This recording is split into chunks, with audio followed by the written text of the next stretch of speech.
Hi, Charlie. Hello, I'm here. How are you? Good. So, listen, man. Last time we talked, we went down a very weird road. We Yeah, decided that the song "Mother" was some kind of perverse song. yeah, So we went through that. yeah. We talked about how you had a cold, so you took a year off because you had a cold. Yes. And so I thought, you know what? I got to get some more information. So I called my Oh no. daughter. I called my daughter, Hmm. Olivia, who is 26 years old and a Hmm. big fan. Thanks, And Olivia. I said, I'm interviewing Charlie Puth. Do me a favor, do a deep dive, and write me up some stuff about Charlie so I can do a good interview. So, That's would you like? smart. So she said, "I'll do it. I'm on it, Dad." So, would you like me to read what she wrote? I'm frightened, but go ahead. She said, and this is what she wrote after her deep dive. Tell Charlie my friend Haley is available. That's it. That's I, all I got. I don't So even have a picture, nothing, just imagination. So she told me, so then I called her back. I said, "That's all you got?" She goes, "No, I got another thing. Find out where in LA he lives." My daughter lives in LA. "Find out where he lives, and Haley and I are going to swing by." I go, "No, you're not. You're not swinging by." Oh my God. Oh my gosh. Well, it's kind of a compliment. I mean, It's a young, compliment, but I know Haley. She's very attractive. You could do worse. oh my God. I'm just I, saying. I don't know if I don't know if it would be wise to disclose my exact address. Well, probably not. There's a But lot of people that listen to your show. yeah, probably not. But I'm just saying you could do worse than Haley. So I could probably do worse than Haley. So we're putting a podcast together, and we're talking about who we could talk to. And Right. one of my guys said, "Let's get Charlie Puth. He has 15 million followers, so that'll Mm. put you on the map if you interview him." So of course, a week ago you went off Instagram. Gee, thanks. Well, I mean, that doesn't erase the follower count. I'm just getting ready to start the next phase of my career, Matt. You know this. Yeah, with Light Switch. Yeah, with Light Switch. Yeah, I got. I've always wanted to make a song with a little sound effect in it, and that's what this song has.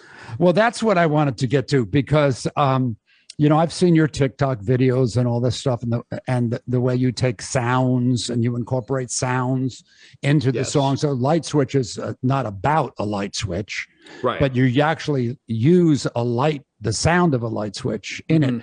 So that begs the question: do you have perfect pitch? I do, and it's like not something to for me to brag about, but it does come in handy when producing a record for another artist, for myself as an artist, because I can. It's almost like I can hear the song in my head before it touches Well, my. perfect pitch is an interesting concept because people who can sing have the typical singer has Yeah. what's called near perfect. So they Right. can sing all the notes. Someone who has perfect pitch can hear a sound and tell you, well, that fart was a G flat or something. You know what I mean? And that's true, isn't it? Unfortunately, I've seen too many of those videos on TikTok, and I'm a pretty easygoing guy, but I'm not a magician. Well, okay, but if like, for example, the I light don't, I switch. don't, I don't like where this is going. No, that's not going anyplace weird. Well, I could. I mean, we I had mean, it last time. you I could. usually have weird conversations with you, Mhm. but okay. Let's start with the lights. The song is called Light Switch. Right. I got, I think, 17 or 18,000 emails from Atlantic Records to keep mentioning the word Light Switch because it's your Right. new song. Right. Can you tell, like, when you flick the switch, do you know what note it is? Literally.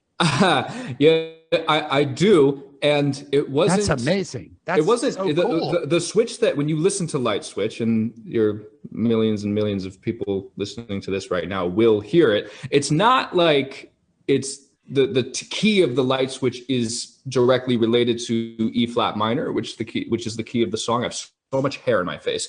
I knew that. It's A flat it's- minor. Didn't I say that? That's what that is. You're talking to a guy who's completely tone deaf. I can't sing. No, you know though. But it was a random sound, and it just I don't know. It felt right. It's hard to So explain. what? Okay, so that's your orientation, the notes, writing a melody. And so at what point did you add lyrics to your talents? It was all just at once. I was showering, as I do in the morning. Good. And I wanted to make a song with a sound, an onomatopoeia, and I wanted the sound to be the title of the song, and I wanted the sound to also be in the drums. So it all kind of flows together. And I thought to myself, this is either the worst song I've ever made or the best song I've ever made. But people who write lyrics, I mean, a strict lyricist will write a song like they're writing a poem. It's the song, it's the words and the rhyming of the words and the meaning of the words. And then, like when you think of Broadway, there's usually a lyricist who does that and a composer who adds the music. But you do both. I do both, but I've worked with people who are given, like, for example, I worked with Elton John on his most recent record. I actually told him that he should make an album, and it's out now. It's doing very well. And he, well, because he's Elton John, not because of me, but you know what I mean. And he was... You're name dropping, let's be honest. I'm just, how many name drops are we going to get throughout this interview? But he told me that was given lyrics by Bernie, like Bernie Taupin, and he would "Don't Let the Sun Go Down on Me," right? A poem, and then Elton, because he's such a genius, would look at those lyrics and see the music within those words. That's how we wrote our song together. But you don't need Bernie Taupin. You can do it. You do both. I have my Bernie. His name's J Cash, and I kind of just like when I made Attention, I had "You Just Want Attention, na na na na na," and I had the rest babbled out, and then he helps me fill them in. That's the usual way things work. What about the smash hit "Stay"? Right. That was what's his face, the little Canadian kid. Bieber and David Bieber, yeah. So did you write the lyrics to "Stay," or you just the melody and they added the lyrics, or you did both? Leroy, we all kind of worked on it together, but I had very little to do with the lyrics of that song. It was what I did on that song was the bum ba ba bum bum bum. I have a piano right here, but I'm just gonna do it. Bum bum bum bum bum bum bum. And Kid Leroy, heard that, and like a genius that he is, sang the melody. I thought he was going to sing a completely different melody to counterbalance my very notey da da da da. I was like, that could never be a chorus. There's too many notes. I thought he was going to sing something simple, but what he did is he sang exactly what I was playing on the keyboard, and he just didn't even think. Just, I do the same thing I told you that I never would. I need you to stay. And what I said to do is, need you to stay. And then I did the. There's a reason why Light Switch kind of sounds like "Stay." But we all made that record together, and that was so fun to make too. Now, I'm not going to talk money because you're an artist, but that was the #1 song of the year, I believe.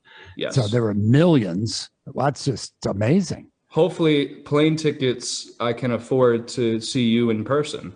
Wow. Yeah, good for you. I just, oh man, I'm so impressed. I think this stuff it's amazing what you can do. I mean, because I'm so fascinated because God didn't give me, an ability to carry a tune. So somebody like you, it's just fascinating to me. I look at you like an acrobat. Like, how did they just do that backflip? How do they do that? Well, if it's any consolation, I'm not really good at anything else. I can't cook. I'm not particularly very clean. I kind of throw my clothes everywhere. I just maybe sent here to make music. I love the way music makes people act. I want to always be responsible for that. But God gave you a really good voice. Let me talk to you about "See You Again." Okay, now "See You Again." What was that? Wiz Khalifa, I think. But that's a song that was played in memory of Paul Walker. Yeah. Did you know Paul Walker? No, I didn't know Paul. And I wrote it about my friend who actually has spent the last moments of his life on the Mass Ave Bridge when I was living on Commonwealth. It's a very special. So every time I go Commonwealth. Wait, whoa, wait, what? What happened? Someone jumped off the bridge? No, he was unfortunately like it was a car accident, and he Oh dear. Oh God. but he always told me, and it's very interesting. He was when he was alive, he always told me that I would write a song about him, and I would write a song that would be in a movie. And I never understood what he meant by that, because I was at Berkeley, not even thinking that I was going to be an artist. But he always said that I would be the artist to sing it. And 2 years later, I wrote that song for him. I'll tell you all about it when I see you again. It was a very long day. I remember it was a very long day when I found out that he had moved on to another part of his life. But and I said to myself, oh, I'll tell him about that day when I eventually see him again as well. And the words just kind of, I wrote those lyrics, but the words just kind of fell out of my my fingers, if that makes sense. And then it worked for Paul. So when you create a song, it's like See You Again, that touches people in a very deep way. You know, it's there are a lot of songs that have people like, you know, Build Me a Buttercup or something. Oh, but that's a great song. Don't even shit on that song. That's an amazing song. Yeah, you know, which by the way is a negative song. Everybody thinks Build Me a Buttercup is a happy song, but it's, you know, why do you build me up with only to let me down again? It's actually kind of a downer song, but it has an upbeat melody. Yeah, that's kind of like we don't talk anymore, I guess. I never realized that about Build Me Up. And worst of all, you never call baby when you say you will, but I love you still. Wow. Right. You thought, isn't that it had such an upbeat melody. Everyone thinks it's an upbeat song, but it's actually heartbroken. C major with sad lyrics. I love songs like that.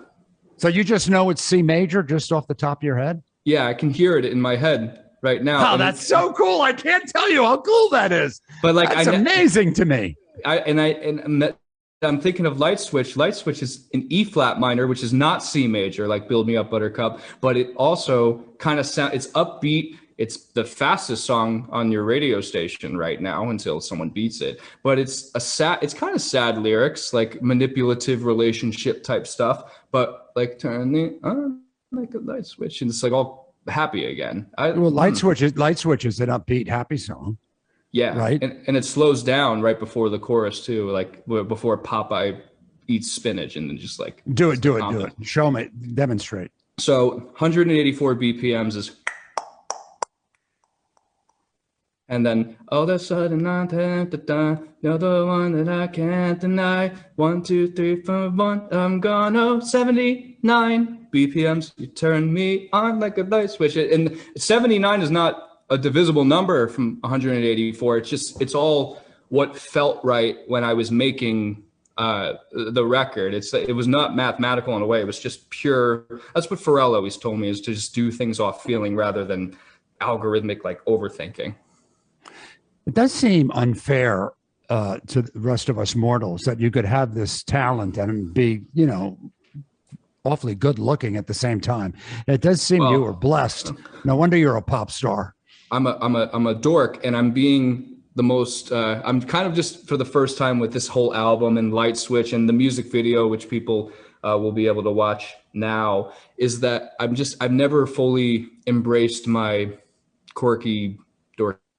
I guess I always thought that nobody cared about that. In 2019, when I last spoke to you, I think I was trying to be the cool guy a little bit too much. Yeah. And I just, I don't know. I stopped doing that. And I think my message kind of can relate a little bit more to people. I could talk to you for 45 minutes. The evil and just the awful people at Atlantic Records are telling me that they signed you up to talk to somebody else, and we're going to have to end it, which is killing me. But, give yourself a big fat plug. Night Switch drops when?